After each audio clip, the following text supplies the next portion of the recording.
भाई मनीष मुझे बहुत अजीज़ हैं और बहुत खूबसूरत गज़लें, जितनी गज़लें उन्होंने सुनाई और जिस तरीक़े से आपने सुनी तो मुझे लगा कि मैं एक बात बता दूं दोस्तों कि मैं कोई 1/3 दुनिया आधी सदी से ज़्यादा के वक्त में गुजार चुका हूँ। यूँ ये शायरी सुनाते सुनाते आधी दुनिया घूम चुका हूँ। लेकिन एक कमज़ोरी होती है कि जब तक 10-20 हज़ार लोग सामने नहीं होते तो शेर यहीं फंस के रह जाता, निकलता ही नहीं। लेकिन मैं ये आपके सामने सच्चाई बयान कर रहा हूँ कि जहाँ 10-20 हज़ार लोग होते हैं वहाँ भी सुनने वाले इतने ही होते हैं जितने मुझे बहुत अच्छा लगा। मैं आपकी समाज को सलाम करता हूँ और थोड़ी देर मुझे 1-8 मिनट दे दीजिए कि मैं कुछ बातें कर लूँ, फिर बीच में बात नहीं करूँगा। मुझे कोई गर्रा या गुरूर या घमंड या फ़ख्र या गलतफहमी या खुशफहमी नहीं है कि मैं कोई बड़ा राइटर हूँ। लेकिन मैंने कोई 20-25 साल तक एक यूनिवर्सिटी में गज़ल पढ़ाई है, तो मैं जानता हूँ दोस्तों कि गज़ल कहने के लिए, गज़ल सुनने के लिए, गज़ल समझने के लिए, गज़ल समझाने के लिए, गज़ल लिखने के लिए, गज़ल पढ़ने के लिए आदमी को थोड़ा सा दीवाना, थोड़ा सा जुनूनी, थोड़ा सा पागल, थोड़ा सा आशिक और थोड़ा बहुत कैरेक्टर का भी 19-20।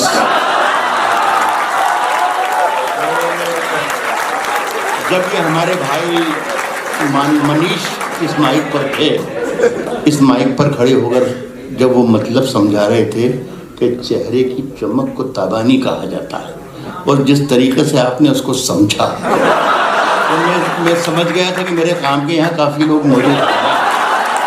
मैं फिर सुनाऊँगा जहाँ जैसा होगा। मैं कोशिश करूँगा कि मैं जो कहता हूँ, जिस ज़ुबान में कहता हूँ, जिस भाषा में कहता हूँ, वो सीधा का सीधा आपको, इतने शरीफ और नेक लोग हैं आप, आपको कुछ भी सुनाया जा सकता है। लेकिन मैं कसम खा के कहता हूँ कि मैं आपके साथ बेईमानी बिल्कुल नहीं। मेरा कोई शेर हो सकता है कि हल्का फुल्का हो, लेकिन वो हल्का फुल्का ही होगा, हल्का नहीं होगा, ये बता।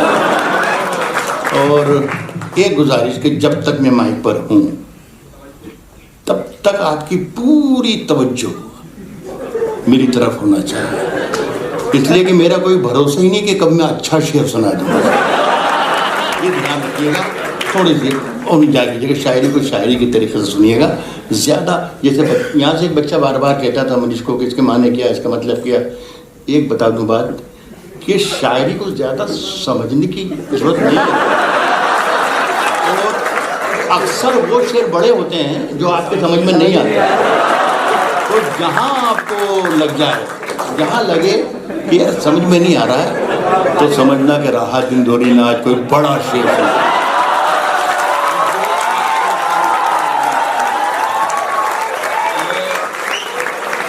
हिंदुस्तान की ज़मीन, हिंदुस्तान की मिट्टी से मेरा ताल्लुक़ है और मैं कभी इस चक्कर में पढ़ा ही नहीं कि मैं उर्दू का शायर हूँ कि हिंदी का शायर हूँ कि संस्कृत का हूँ कि फ़ारसी का कि अंग्रेज़ी का।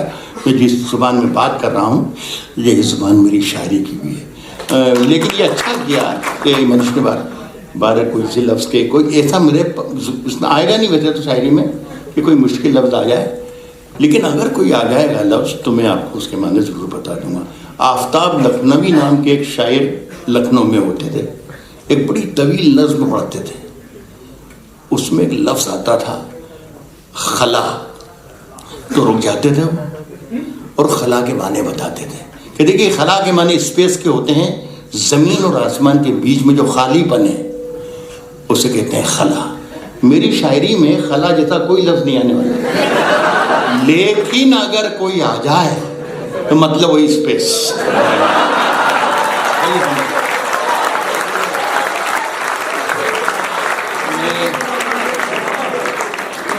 पहला शेर पढ़ता हूँ।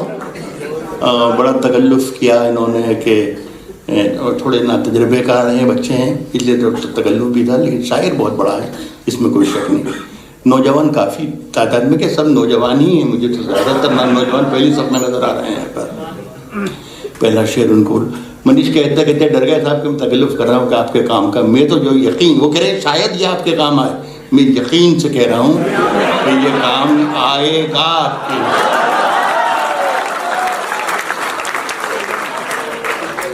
कह रहा हूं कि राज जो कुछ हो,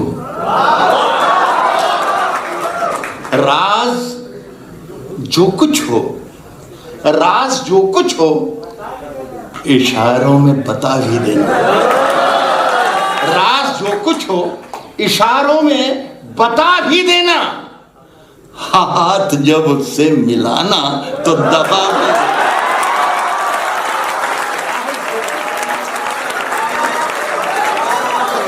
इशारों में बता भी देना। हाथ जब उससे मिलाना।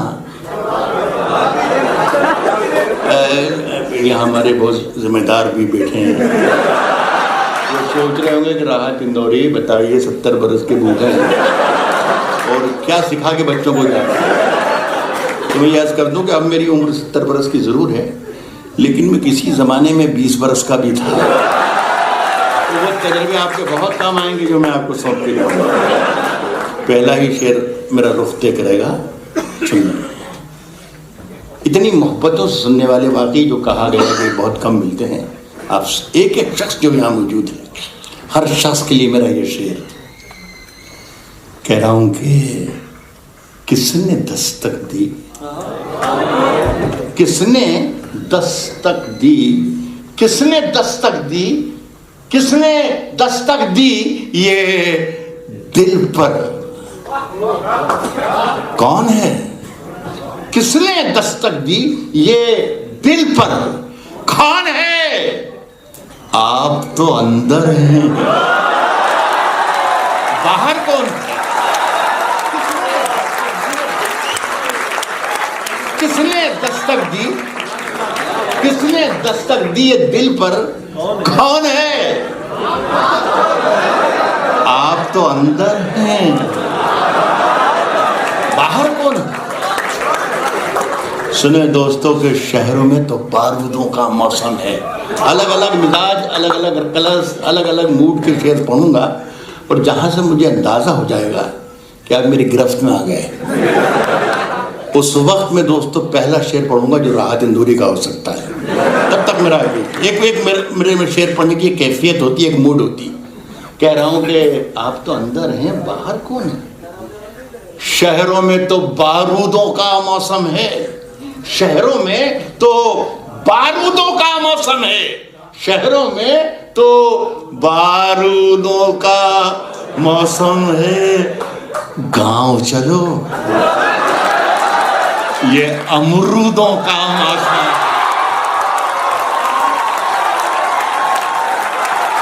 शहरों में तो बारूदों का मौसम है, शहरों में तो बारूदों का मौसम है। गांव मुझे साहब, मुझे बहुत अच्छा लगा, बड़ी खुशी हुई IITs के बच्चों से मिलकर कि ये सब लोग अमरूद का मतलब समझते हैं। शहरों में तो बारूदों का मौसम है, गांव चलो ये अमरूद। सुने दोस्तों कि मेरी सांसों में समाया भी बहुत लगता है, मेरी सांसों में समाया भी बहुत लगता है, मेरी सांसों में समाया भी। ये बच्चा जो बोल रहा है ये साहब इसको नोट कीजिएगा मेरी इस बात को, ये बहुत तरक्की करेगा। मतलब मुझसे पहले आगे जा रहा, मनीष आगे जा रहा, सिर्फ बोल रहा है। इस बात को गौर कीजिए कि सिर्फ बोल रहा है, मनीष से भी आगे जा रहा था। इस पर आप हमेशा नजर रखना कि कहीं चाय तो नहीं बेचता है।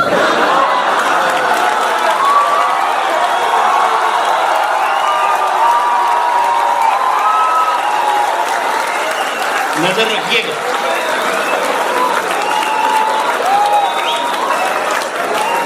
सुने कि मेरी सांसों में समाया भी बहुत लगता है, मेरी सांसों में समाया भी बहुत लगता है। और वही शख्स पराया भी बहुत, मेरी सांसों में समाया भी बहुत लगता है। और वही शख्स पराया भी बहुत लगता है, उससे मिलने की तमन्ना भी बहुत है, लेकिन आने जाने में किराया भी